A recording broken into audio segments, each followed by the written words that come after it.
We contacted women's organizations the ones that had individual women's organizations, or we contacted the local YWCA or you know, the United Church or any other groups that might be supportive, and asked them to arrange a place for us to stay, set up a meeting, and arrange press conferences with us when we came into town. So when we came into town, we had signs on the side of our vehicles. One of the vehicles, Betsy Wood, was a convertible, so we would come into town singing our songs. We would put on theater performances.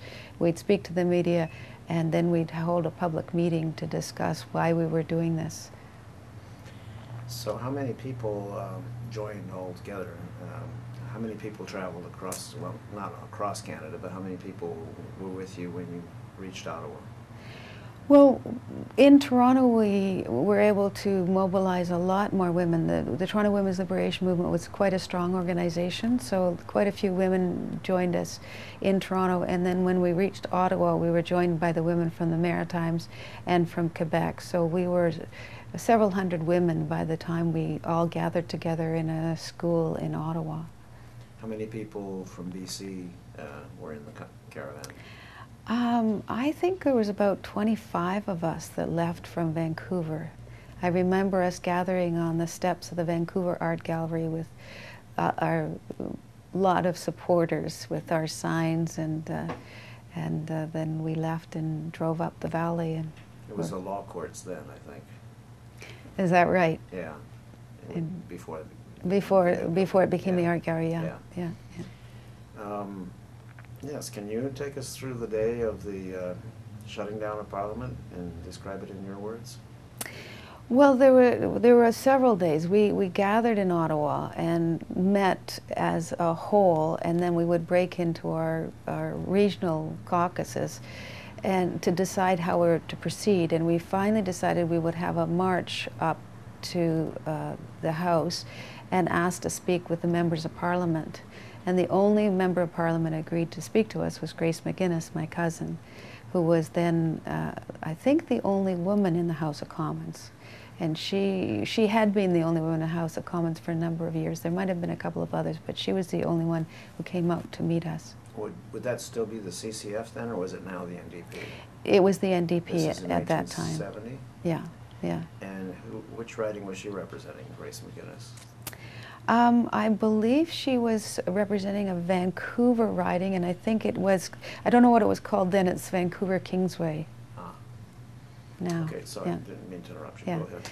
And the caravan, after we were only able to meet with Grace McGuinness, then we wove our way. We actually hadn't planned this part of it. We just were so outraged that our members of Parliament wouldn't meet with us that we walked with our coffins and our the theater group and our chants and our music right up to the front doors of Pierre Trudeau's home.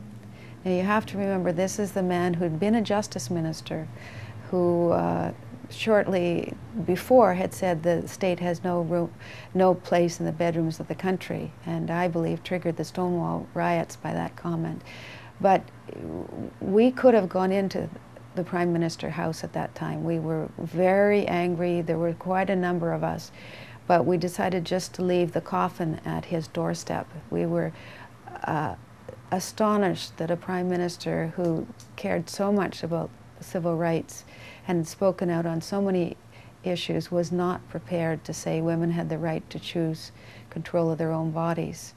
We then went back and regrouped at the school we were staying in and decided that more militant action was needed. We decided that we would try to get tickets to go in the House, which was meeting the next day, and we would shut down Parliament, or at least we would stand in Parliament from the galleries and speak out our concerns.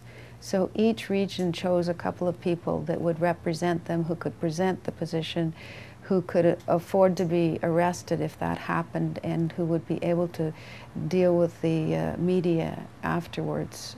So I was one of the people chosen to go into the House of Commons and to chain myself in the House of Commons. So the next day, we all dressed up in various attire to make ourselves look respectable, and we were given passes by some sympathetic staffers of some sympathetic members of Parliament, and we went into the House of Commons, up into the visitors' gallery, and carefully, quietly chained ourselves to the chairs, and then one by one we would stand up and start speaking about the issues. And at first the House of Commons couldn't figure out what was happening, and so they sent security guards to the first person who stood up and spoke, and they realized that she was chained, so they finally found some wire cutters and dragged her away. And as soon as she was dragged away, then another one of us would stand up and start chanting, and we continued to do that until they had dragged us all out and pushed us out the back door. By then, the media had been alerted to what was happening and were really paying attention and understood that we were very serious, and that women were dying and being mutilated, and that children were being born that were unwanted and driving their parents and themselves into serious poverty across this country. They became aware of the terrible abuses of First Nations women and women in mental institutions. So we were really able to highlight the fact that women couldn't get safe, accessible abortions, and also couldn't get access to good birth control. You had said that they were chanting, but Margot mentioned that they were reading a list of demands as well? Mm-hmm, yes. Okay. Where did that list come from? Well, it was developed by you know, as we went across the country, obviously things became clearer to us what the key issues were. So that list was developed by the leadership that had developed, mostly of women from Vancouver and women from the Toronto Women's Liberation Organization. When I mentioned Margot, I was referring to Margot Dunn, who was lived with you and others in a collective, a lesbian collective, I believe. Was that before or after the cavalcade? After we came back from Ottawa, some of us really felt like we needed to continue to work full-time for the women's liberation movement. So a few of us talked together about getting a house. 4 of us decided to rent a house together on Point Grey Road, which I suggested we call New Morning. Obviously, Bob Dylan had written a song not long ago, and we all moved in together, Dorothy O'Donnell, Sharon Ladd, Margot Dunn, and myself. And from that, and all of us, I was certainly had come out as a lesbian when I first came back, and I think that, and Sharon was out as a lesbian, and I'm not sure when Margot and DJ came out, but from that point on, we were organizing as lesbian feminists. Returning to the cavalcade, so after you were all arrested and removed, what happened after that? Well, actually, they discharged us to the back of the House of Commons, and we were never arrested.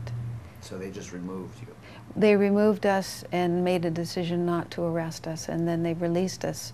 The media was there, we talked to the media, and then we came around to the front, and some of the women were still there who'd rallied outside, women and men who'd rallied outside in support. And we did a lot more media work at that point. And then we all committed ourselves to continue to work on the issue, and we returned to the various parts of the country that we'd come from. So how long did the whole procedure take of going across Canada and getting there and making your point and then returning all together time-wise? I think it took at least 2 weeks.